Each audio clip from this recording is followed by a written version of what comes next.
আলবি তোমাকে যারা খবর দেয় তারা আসলে গর্ধপ।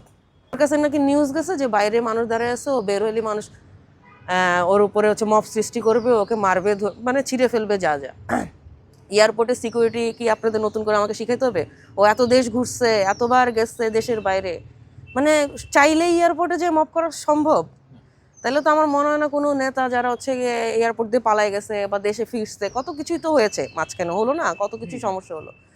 তাহলে তো মানুষজনই মেরে ফেলতো ওদেরকে, পুলিশ আর্মি তো দরকার ছিল না। মানে আমি একটা কথা বললাম যে আমি খবর পাইছি আমি বের হইলেই আমাকে শ্যুট করবে না। হ্যাঁ, পুলিশ ছিল যে বের হলে ওকে অ্যারেস্ট করবে, কিন্তু মানুষ মব সৃষ্টি করতেছে। হয়তো আপনারাও ছিলেন গণমাধ্যম, যে কিভাবে ওকে অ্যারেস্ট করতেছে, ধরে নিচ্ছে, বা আপনারা কোশ্চেন করতেন। কিন্তু মানে চাইলেই একটা মানুষ ওইখানে যে একটা মানুষকে মেরে ফেলা সম্ভব এয়ারপোর্ট সিকিউরিটির মধ্যে, যেখানে হচ্ছে গিয়ে একজনের বেশি অ্যাটেন্ডেন্স অ্যালাউ করে না। ওরা করে যাত্রীর সাথে, কিন্তু একজনের বেশি অ্যাটেন্ডেন্স অ্যালাউ করে না, আর ভিতরে তো ঢুকতেই দেয় না ভিজিটিং কার্ড ছাড়া। সেখানে ও কীভাবে এটা ভাবলো যে এতগুলো মানুষ ওকে মারার জন্য, মব সৃষ্টি করার জন্য এতগুলো ভিজিটিং কার্ড দিয়ে দিবে ওরা? আচ্ছা, যাই হোক, এই কথাটা খুব হাস্যকর, ফানি ছিল। ওর কাছে খবর গেছে, যে ওর কাছে খবর দিচ্ছে বা যারা ওর কাছে খবর দিচ্ছে, আমি বলবো আলবি তোমাকে যারা খবর দেয় তারা আসলে গর্ধপ, ঠিক আছে?